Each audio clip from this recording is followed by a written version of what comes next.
sy atsika fa ny fahasoavan'Andriamanitra miaraka amintsika. Sy isika fa ny fahasoavan'Andriamanitra miaraka amintsika noho izy roantsika sandrivaky sy asantsika miaraka aminy. Ny fianakaviana no taniketsa ipoiran'ny vocation. Déploie ton cœur et viens nous sauver. Délivre-nous de tout. Fa sisika tokoa fa ny fahasoavan'Andriamanitra miaraka amintsika. Sisika fa ny fahasoavan'Andriamanitra miaraka amintsika noho izy roantsika sandrivaky sy asantsika miaraka aminy. Fa olo raika atokotran'isika ao aminy, fianakaviana iray ao aminy, tsy misy hevitrevitra. Ny olo no mampizara indraindray fa Andriamanitra i Jesoa lay mpiandrony tsara nanolotra ny aina olo raika, ary ao amin'ny fiangonana ao amin'ny eglizy dia sambatra tsika mahasapan'izay.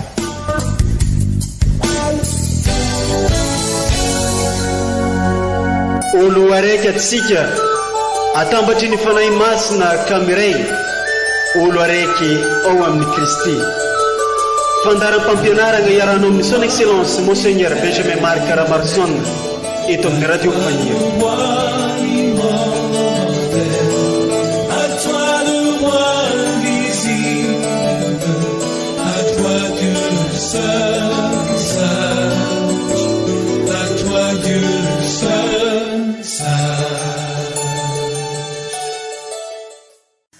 Andeha isika iankoaka sy itsoakan'Andriamanitra, mandoalia eo anoloan'ny Tompo nanao antsika, fa izy no Tompo Andriamanitsika.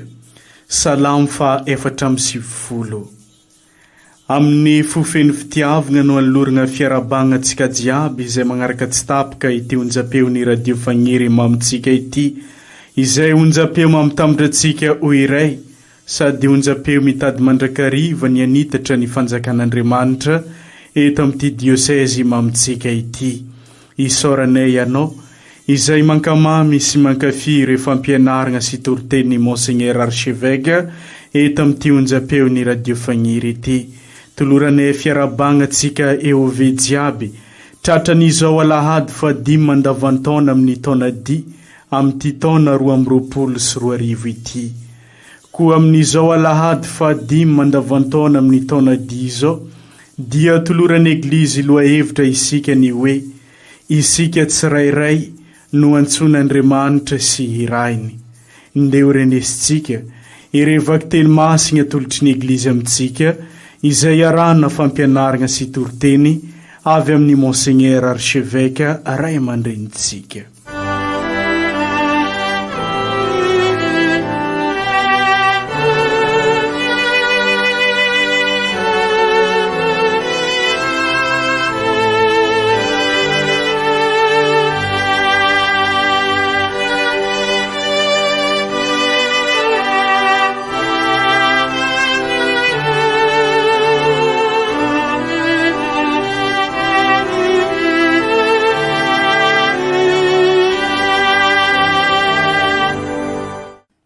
Boky izay empaminany. Tamin'ny taona nahafatesany Oziasa mpanjaka no nahitako ny Tompo nipetraka teo ambony seza fiandrianana avo sy manerinerina, ary nahafeno ny tempolo ny rebarebany akanjony. Ny serafima nitoetra teo anatrehany, ny antso mafy izy ireo ny famaly ka nanao hoe: masina, masina, masina ny tompony tafika, feno ny voninahiny ny tany rehetra. Ny ozonkozona ny fanambany ny vavahady noho ny feonizy ny antso mafy, ary tonga feno setroka ny trano.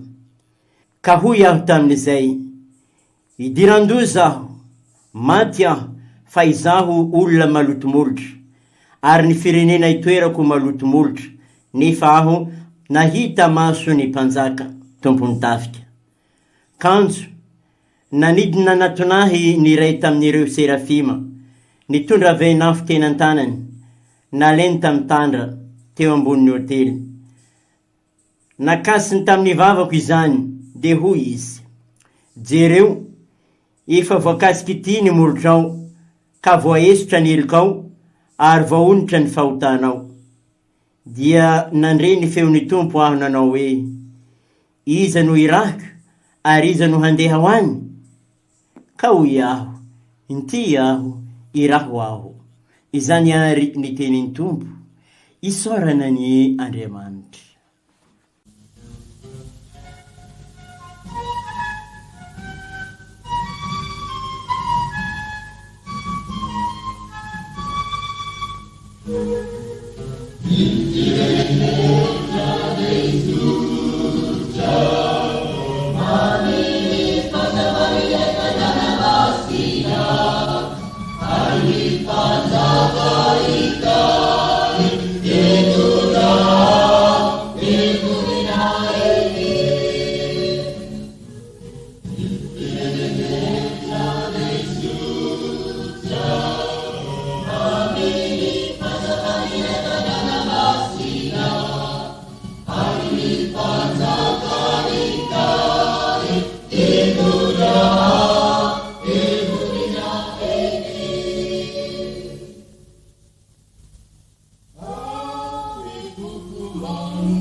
Vakiteny masiny faharoe taratasy voalohany masinday Paoly apôstôly ho an'ny kristianina tany Korinto.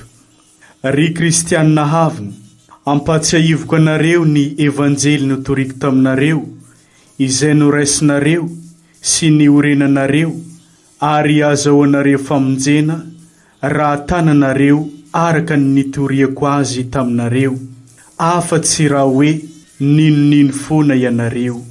Izao no zavatra nampianariko anareo ho isan'ny zavatra voalohany indrindra araka ny nandresako azy. Maty noho ny fahotantsika i Kristy araka ny soratra masiny dia nalevigny izy, sy nitsangako velogny tamin'ny andro fahatelo araka ny soratra masiny, ary niseho tamin'ny Sefasy vao tamin'ny 12. Manaraka izany dia niseho tamin'ny rahalahy tsy omby 500 izy, ary mbola velona mandrika ankehitriny ny ankamaroan'ireny, fa ny sasany ihany no efa nodimandry. Raha efa izany dia niseho tamin'ny Jakoba izy vao tamin'ny apôstôly rehetra, ary faran'izy rehetra mba nisehoany koa aho dia izaho izay tony tsy tonga volana. Fa ambany indrindra amin'ny apôstôly aho, ary tsy mendrika antsoina hoe apôstôly akory aza, satria nanendrika ny eklizin'Andriamanitra aho. Saingy ny fahasoavan'Andriamanitra no natoy izao ahy. Tsy foana atao amiko anefa ny fahasoavana, fa ny asa bebe kokoa noho izy rehetra aho. Na tsy izao, fa ny fahasoavan'Andriamanitra niaraka tamiko. Koa izany ary no torinay, na izao na izy ireo, ary izany koa no ninoanareo. Izany ary ny tenin'ny Tompo, isaorana ny Andriamanitra.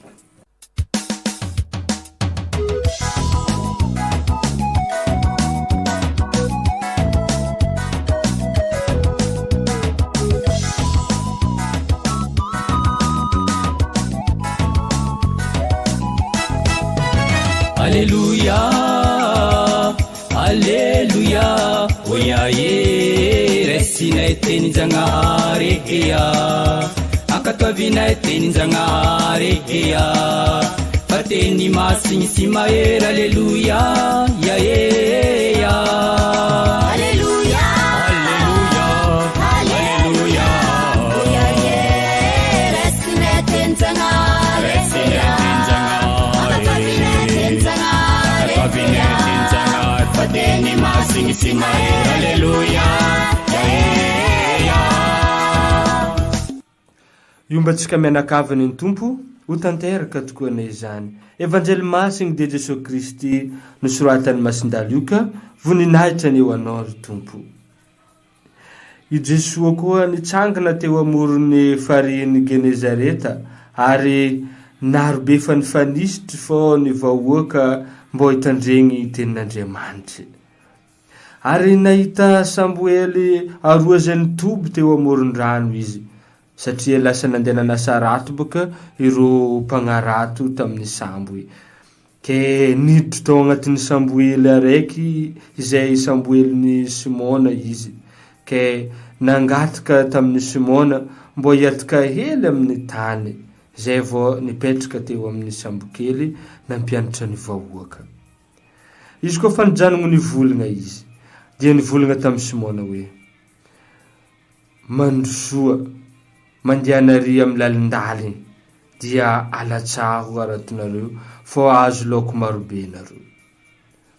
Fa hoy navalin'ny Simona azy: Tompo, efa niasa mafy nandritry ny aliny konizay, fô tsy nahazo na ino na ino. nefa ndraiky no ny volagna nambaranao zegny alatsika nefo ndraiky aratonay. Izy koa fa zegny dia nataony raha jiaby zegny dia nahazo loko maro be ke natriaka aby ny arato. Ary nikaiky ny namany zay tegny amin'ny sambokely hafa izy mba ho avy hagnampy azy. Ke tonga zare ny finoagna maloha sambokely roa ke efa sekilentika aby ny sambo. Izy koa fa nahita zegny Simona Pierre dia niankohoko niondriky teo amin'ny tongotry Jesoa ary nivolagna hoe miala aminaka Tompo fô mpanotako ny zaty. Fô lany fagnahy izy ndraiky olo jiaby teo aminazy nahita ny amarozany loko hazony. Ary karaha zegny koa i Jakoba ndraiky Joany zanaky Zebede izay niaraka nagnano raha tamin'ny Simona tio. Dia hoy Jesoa tamin'ny Simona, aza matahotra fô hatramin'izao ndraiky dia ataoko mpagnarato olo anao. Dia nampitoby ny sambo tegny amin'ny tany niaraka tamin'izegny ireo ke namoy ny zavatra jiaby nanagnany ary nagnaraka azy. Izany niaraka ankalazaontsika ny tenin'ny Tompo derany eo anao ary Kristy.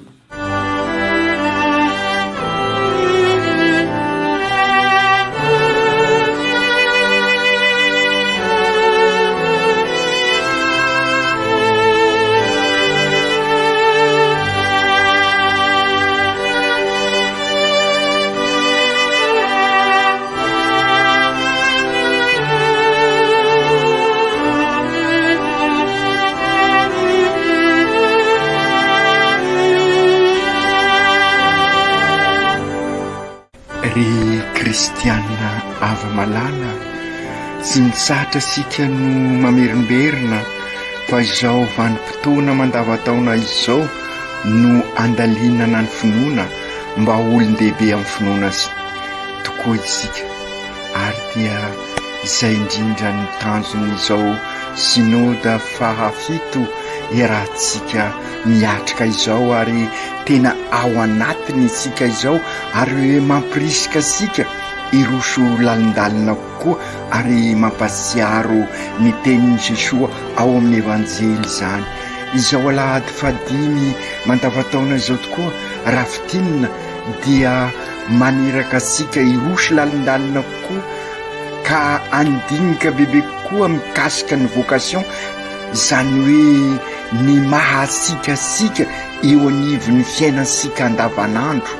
Azo lazaina fa manohy ny resaka batemy sika amin'izany ary io indrindra nefa ny votoato-kevitra idinina amin'izao dingana voalohany amin'ny sinoda fahafito eratsika manao zao dia ny hoe eglizy kely fianakaviana eglizy kely miara mandalina finoana miaraka mivavaka ka iarahasika amin'ny eglizy eran-tany eglizy olo velomin'ny batemy miombona mandray tanana irainaka ho tabernakla velona ka ny fototra n'izay dinika rehetra ataontsika nefa dia izay batemitsika izay iolo apetraka atsika tamin'ny fotoana nanovana nandiniantsika ary nankalazatsika ny batemin'ny Tompo hoe nataosika inona ary ny batemitsika ary zay ny vocation zay.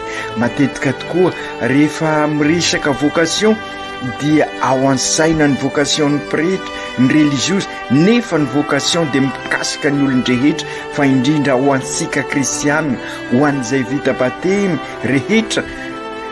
Izany no mahatonga sika milaza fa tena mifaningotra mifandray amin'ny resaka sinoda ny lohevitra amin'izao alahady fadimy mandavataona izao. Izany no hita amin'ireo vakiteny telo atolotry ny eglizy. Ny vakiteny voalohany mitantara ny vocation Isaia, ny faharoa kosa miresaka ny anymasin-dahapôly ary izy tenany no mitantara izay vocation zay. Témoignage ny masin-dahapôly zany ny ao amin'ny vakiteny faharoa ary fahatelo dia ny evanjely mampisongadina ny fiantson'ireo mpianatra. Tsy mpina manokana ny vakiteny faharoa satria ny tenin'ny masin-dahapôly araka ny lazaisika teo, témoignage ny masin-dahapôly izay nanambarany ny vocation no niraisy ny diosezisika ho teny fanevo sy isika fa ny fahasoavan'Andriamanitra miaraka amintsika. Azo lazaina koa zany fa mandinika ny vocation ny diosezisika sika, io le averimberintsika matetika, tsy misy ny dioseze fa isika no mampisy azy, ary zao synode zao dia hoentisika ampisy azy bebe kokoa eo anivo ny fiarahamonina atsika, satria tsy misaraka ny eglizy sy ny fiarahamonina, mifampizara ny mata sy ny masaka ny eglizy sy ny fiarahamonina. Ary izay araka voalaza ny Concile Vatican faharoa Gaudium et Spes izay manambara fa mizara ny alahelo sy ny hafaliany amin'ny izao tontolo izao ny eglizy.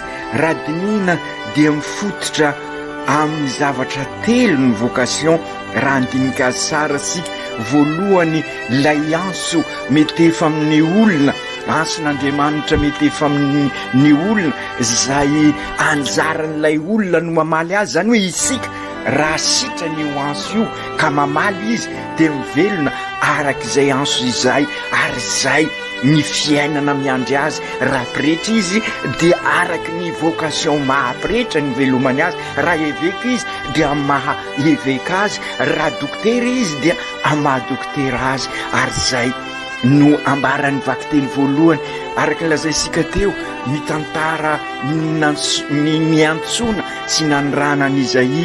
Ary ny vakiteny faharoa manambara ny témoignage ny masin-dahapôly, ary ny fahatelo isika ny evanjely dia fiantsonan'ireo mpianatra ho mpanaratolona.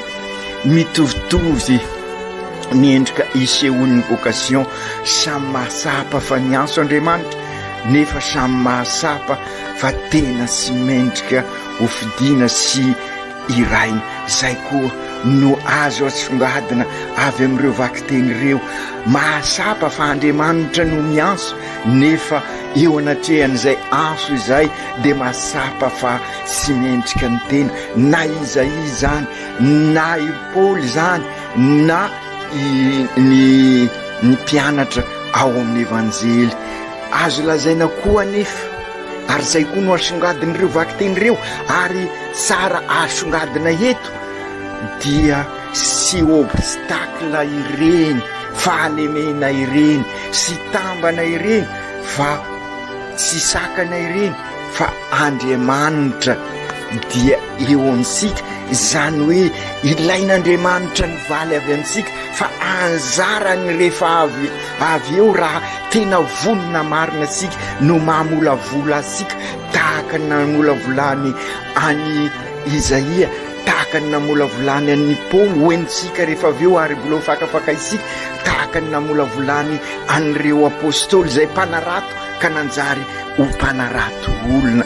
Ka ararotsika tokoa ary ity alahady fahadimy ity, ararotsika ireo tenin'Andriamanitra atolon'ny eglizy, fa indrindra amin'izao sika miatrika ny synode izao, ka anisan'ny foto-kevitra dinina ho isika mikasika ny vocation ao amin'izao synode izao. Samy isika isaky ny sokazon'olona misy isika, samy andinika tsara ny vocation. Ao ny vocation ao anorina tokantrano, ao ny vocation zay ho mpampianatra, ao ny vocation ho dokotera sy ny sisa sy ny sisa. Ka ararotsika tokoa izao alahady fahadimy izao, zay araky ny lohevitra isika siraikiraiky no ansoan'Andriamanitra, ary isika siraikiraiky irainy eo anivon'ny fiainana. Misy rairay dia iraina ary manatanteraka izay manandrify azy araky ny sempiainana iansoan'Andriamanitra azy sy namaliny azy ankalalana. Zay koa dia sara koa asongadina fa ny valy dia ankalalana. Raha anambady ianao dia anao no misafidy an'izay. Raha anao célibatera ho pretra ianao dia ao amin'izay, fa tsy mety kosa no misabaka, satria misabaka manakorontana ny fiainana. Ka hitasika araky ny ireo vakiteny, ireo zavatra sorititsika ireo, ny loharano sy ny fototra dia ilay ny vocation dia araky ny fantatra sika. Dia ity araky ny voalazan'ny masinday Augustin, ary iraisika matetika rehefa manao ny herinandro faefatra isika. Noharian'Andriamanitra isika hitovy endrika aminy, ary sy hitony ny fosika raha sy ao aminy. Ary dia izay ny loharano sy fototra ny vocation. Ka raha atao teny hafa izany dia izao: noharian'Andriamanitra ho sambatra isika, ary ny fahasambarana dia isika miombona aminy. Ka ny fahamalisika ny anso no mampiombona ansika aminy, zany hoe ny fiainansika araka ny sitrapony, ka manao ny asan'Andriamanitra isika, ka ahitasika fiadanana, satria miombona aminy isika, ary zay no mahasambatra isika. Ary raha manao ny asan'Andriamanitra isika dia Andriamanitra manao ny asa sika. Ary dia zay no hitasika amin'ireo hitasika amin'ny evanjely araky ny zava-nisy tamin'ireo zay niansoana mpianatra voalohany, ireo apôstôly. Izay tokoa ry kristianina havana, noharian'Andriamanitra isika ho tia sy ho tiavana. Izay no azo amtinana an'izay rehetra zay. Io no mitondra amin'ny fahamarinana, fahamasinana azafady. Ary sy inona ny fahamasinana araky ny fanazavana matetika ataosika, fa ny fiombonana an'Andriamanitra, ary satria Andriamanitra no masina. Io no asongadiny vakiteny voalohany. Asehony io vakiteny voalohany ny endriky ny lanitra, lay mamirapiratra ary maneho an'izay asambarana sy fahamasinana zay sy ny salasala. Ary Isaia raha nasehon'Andriamanitra taminy zay asarobidiny sy famirapiratany lanitra izay, nanambara fa sy mendrika izy, fa indrindra nambarany fa manoloana n'io fahitana ny fahamasinan'Andriamanitra io maty ao izy.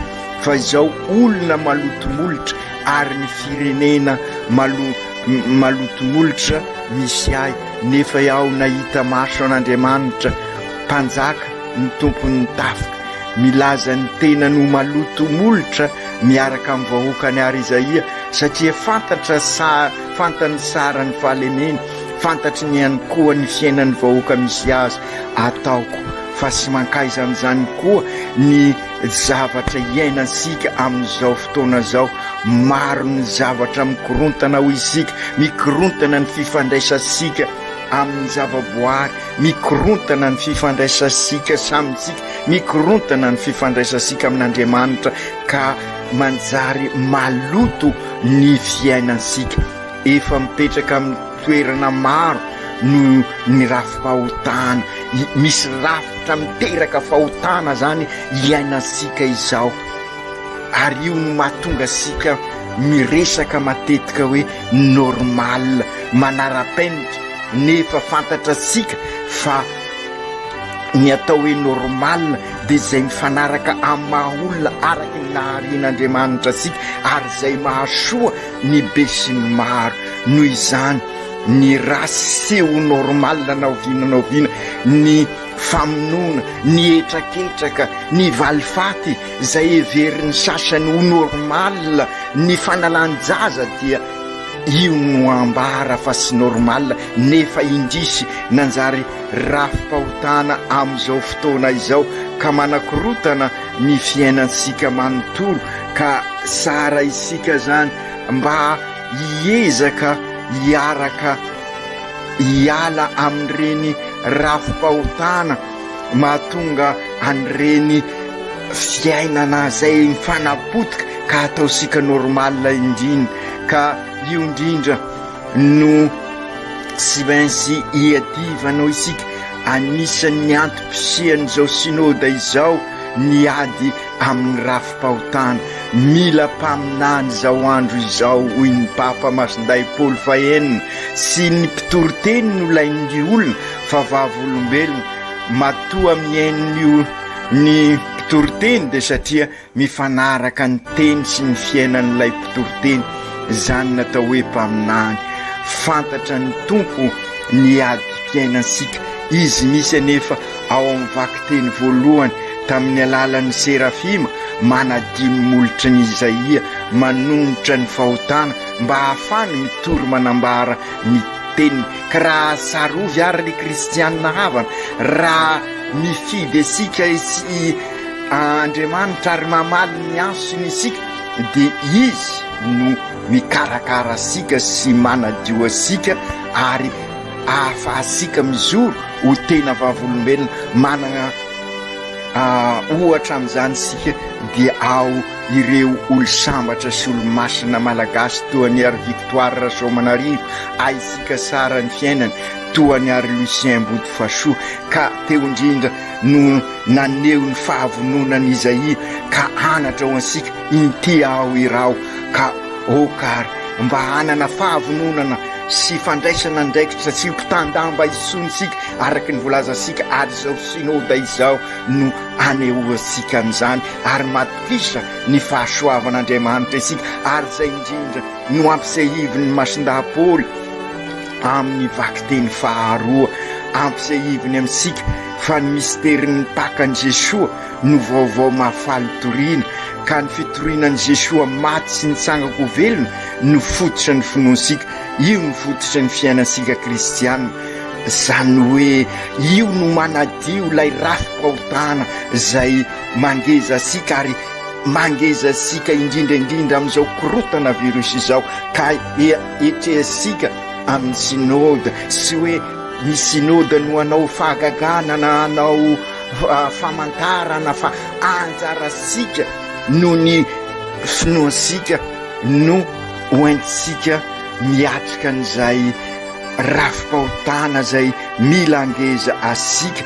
Ary izay no experience zay nananany i Paoly ka nanambarany fa na dia sy nahita mivantana tahaka anireo apôstôly aza izy, zany hoe i Jesoa niseho tamin'ny Sefaso izy, tamin'ny Piera sy tamin'ireo apôstôly ary tamin'ireo mpianatra maro, ary taminy koa dia ambarany ampanatretena faran'izy rehetra dia mba nisehony koa ao.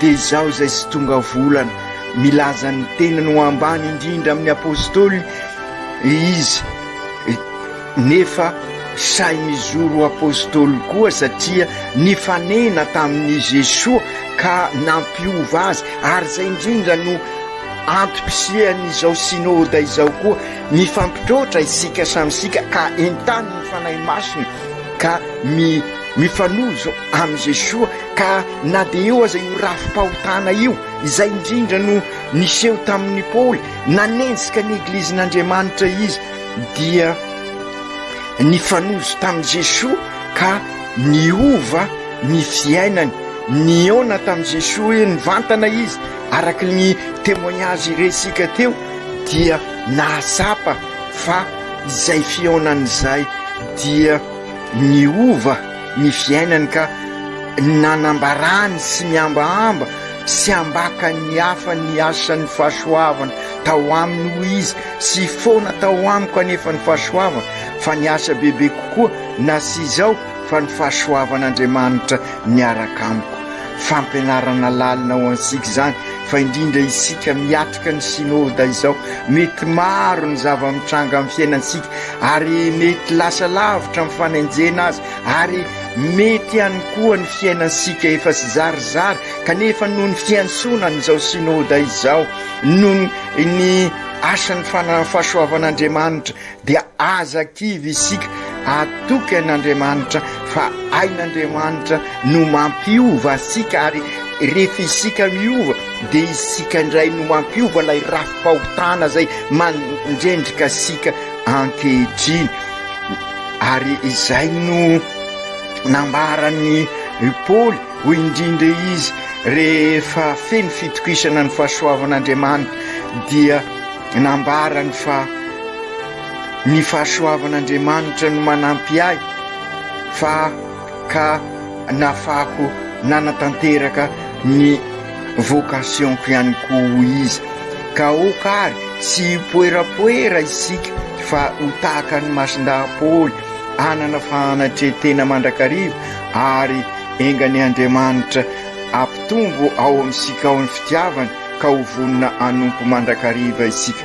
Mampianatra sika hifikitra amin'ny fahasoavan'Andriamanitra ny tantara mahasondriana izay enosika teo, ary mbola mitovy amin'izay ihany koa no ambarany evanjely androany mitantara ny vocation'ireo apôstôly efadahy voalohany, mitantara ny mpanoratra ny evanjely fa nampianatra i Jesoa ary maro be ireo olona liana azy ary maro ny olona ka nifanesika.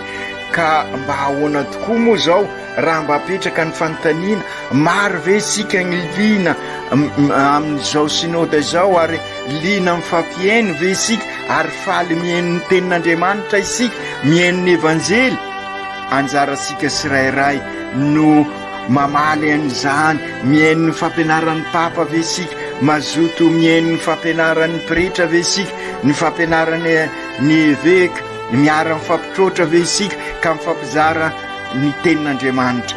Anjara sika tsirairay no mandinika an'izay ary mamaly azy fandrindra amin'izao synode zao. Tao asambo kely Pierre izay nangatany Jesoa hiataka kely eny amin'ny ranomasina. I Jesoa kosa nanohy ny fampianarana ny vahoaka. Tsy voalaza eto ny zavatra nampianarin'i Jesoa, na zany aza dia azo lazaina fa miavaka io fampianaran'i Jesoa io satria nahaliana ny olona engany isika ho liana mihaino ny tenin'Andriamanitra, mihaino ny fampianarana zay aroso amintsika. Rehefa vita ny fampianaran'i Jesoa dia naniraka ny Simona sy ny mpanarato namany i Jesoa androso amin'ny lalina, ka hoy izy mandrosoa amin'ny lalina azahoronareo azandrano. Fa hoy ny navaliny Simona taminy, ry mpampianatro, efa niasa mafy nandritra ny alina izahay fa sy nahazo na inona na inona, nefa noho ny teninao dia lasako ihany ny arato. Ireo mpanarato ireo dia mahafantatra tsara ny asany, ary amin'ny alina no tokony hiaratona fa sy amin'ny atoandro. Ary ny fotoana zany dia tsara ny fiangavian'i Jesoa, nefa noho ny tenin'i Jesoa ary zay ny finoana dia nandrosaka ny arato i Pierre ary nahasapa aza fa oatra sedra. Ary zay koa zany tokony sapasika amin'ireny vocation reny tsy maintsy misy sedra, nefa raha manatanteraka ny sitrapon'Andriamanitra sika tahaka ny Paoly, tahaka ny Isaia, dia Andriamanitra no anatanteraka ao amintsika zay kasainy amintsika. Ary zay ny dikany hoe raha manao ny asan'Andriamanitra isika dia Andriamanitra anao ny asa sika. Araky ny fantatra sika ary no io evanjely io dia namokatra ny asany ary Pierre, ary dia nahazo azandrano marobe izy, ary dia famantarana fa eo anivon'izy ireo Andriamanitra. Fampianarana lehibe ho ansika miatrika an'izao synode izao zany tantara izany, ary fampianarana lehibe mikasika ny vocation. Matetika isika dia tosy mahita fandrosoana amin'izay fivelomana ny vocation zay, ny zao synode zao sy miafina fa mahakivy ary mampavozo ny maro koa izao korontana virus izao. Indro ary atolotra ny evanjely antsika androany ny lakile. Raha eo anivon'ny fiainansika ary ivo ny fiainansika Jesoa ary manaiky isika anatanteraka izay lazainy amintsika dia miova ny zavadrehetra ary dia mampasiaro ny teny nataon'ny Masiny Maria tamin'ny mpianatra ary io ny famantarana voalohany tany Kana io no nisehon'ny voninahitr'Andriamanitra ary dia nino ny mpianatra dia izay koa noho ny zavatra miseho eto mamokatra isika ary mihoatra izay eritreretintsika raha manatanteraka ny sitrapon'Andriamanitra hoy Masiny Maria amintsika isan'andro vaky fa indrindra amin'izao synôda izao atovy izay rehetra lazainy aminareo ka fenoy ary ny sazoa henina ka amin'izay resika ty rafi-pahotana zay mangeza sika ity sy mahagaga ary araky ny voalaza sika teo anatrehany zavatra hitany no niankohoka i Piera nasapany sy fahamaindreny ary de nilaza mela amiko tompo fa mpanonta aho fahasapahana fa sy fahamaindrena sy nohony hoe sy mendrika ny fitondran-tena fa ny fahasapahana fa lehibe ny asan'Andriamanitra sy resaka moraly zany ny tiano holazaina eto fa noho ny fahasapahany fa mahery tokoa Andriamanitra ka nanolo teny izy fikepinona zany no nataony Piera eto Jesoa mampianatra de tompo ka izay no tiany Piera ambara eto ary tena ambarany Jesoa tokoa ary aza matahotra fa hiaraka aminareo aho dia izay tokoa ny teny fankahirezana ataon'Andriamanitra amin'ny mpanompony amin'ireo izay mamaly ny ansony sy Simona Piera ihany no mamaly ny anso eto fa ireo mpianatra hafa ary profon'izany nampiansony sambokely tamin'ny tany niaraka tamin'izay izy ireo ka namoy ny zavadrehetra ary nanaraka azy ary zay ny vokatry ny finoana ry kristianina hava tahaka ny Isaia tahaka ny Paoly tahaka ny mpianatra eto ary raha te hafantatra isika hoe ahoana ny fivelomana ny vocation dia isika mahafoy ary mametraka any Jesoa eo anivon'ny fiainansika sy ivon'ny fiainansika zay sy midika hoe religiozy na momperi na évêque fa lay batemo resika no manambara fa nandray an' Jesoa isika ary mametraka an' Jesoa eo anivon'ny fiainansika sy ivon'ny fiainansika ka zay ataosika rehetrarehetra dia fanatanterahana ny sitrapon'Andriamanitra na manambady na sy manambady na dokotera na pretra manatanteraka ny sitrapon'Andriamanitra no manova ny fiainansika ho fiainana araka ny sitrak'Andriamanitra ary edivatsika amin'izay rafi-pahotana izay mangeza asika araka ny voalaza teo ry Jesoa zoky eo tsy misahatra ianao no mianso olona io mpiainana aminao ka irainao hitory ny vaovao mahafaly eo anivon'ny fiainana izay maro ny zava-manahirana ankehitriny ampianarinao anay rehefa nianso an'ny Piera sy ireo rahalany ianao fa raha sy eo ianao dia sy mamokatra ny fiainany na dia mikofokofoka mafy azy miatrika izao synôda izao izahay ka manatena ny fahasoavanao ny fisolovany fanahy masina ilay fahasoavana ny asa tao amin'ny Paoly ka nahavitany izay zava mampitolagaga na izany aza dia nilaza izy fa sy izy fa ny fahasoavan'Andriamanitra miaraka aminy Masiny Maria reny eo niara-dalana mandrakariva tamin'ny eglizy ianao mila piasa ny sany tompo ankininay aminao ary reny malala no mivavaka an'ireo mpikatroka zay mila kivy amin'izao andro sarotra izao any amin'ny toerana zay sarotra satria miasa mandritra ny alina mandritra ny fotoana rehetrarehetra nefa tosy mahomby mivavaha mba ho eo anivon'ny eglizy ny fanahy masina amin'izao fetrehana ny synôda izao masinday Josefa ray mpiaron'ny eglizy eo ianao miaro ny sahirana mitady ny lalakombana maro ireo mpitondra sy mahita zay ampandrosona ny vahoaka ankininay aminao izy ireo fa indrindra ny mpitondra eto aminay sy adiny koa ireo very asa sy anasa amin'izao fotoana izao ka tena sahirana tokoa ankininay aminao izy ireo anao ny ankahery azy ireo mandrakariva ary hitondra azy any amin'i Jesoa. Aoka tanteraka izany amin'ny anaran'ny Ray sy ny Zanaka sy ny Fanahy Masina. Amen.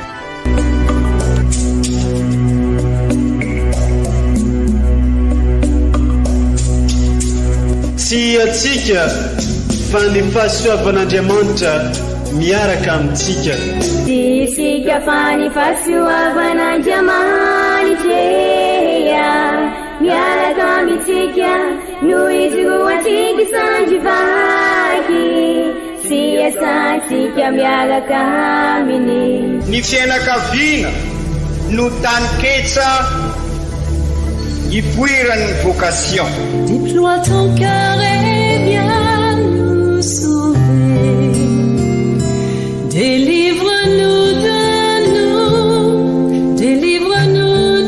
tout. Fa sisika tokoa fa ny fahasoavan'Andriamanitra miaraka amintsika. Isika fa ny fahasoavan'Andriamanitra miaraka amintsika noho izy roatsika sandrivaky sy asantsika miaraka aminy.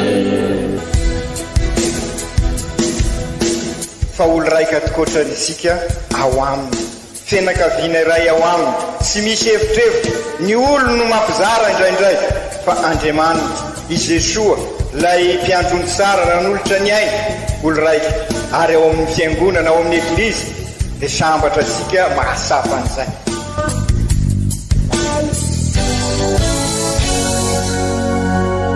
Olo araiky atsika atambatry ny fanahy masina kamiray, olo araiky ao amin'ny Kristy. Fandaram-pampianarana iarahanao amin'ny son excellence Monseigneur Benjamin Marc Caramarson eto amin'ny radio Fania.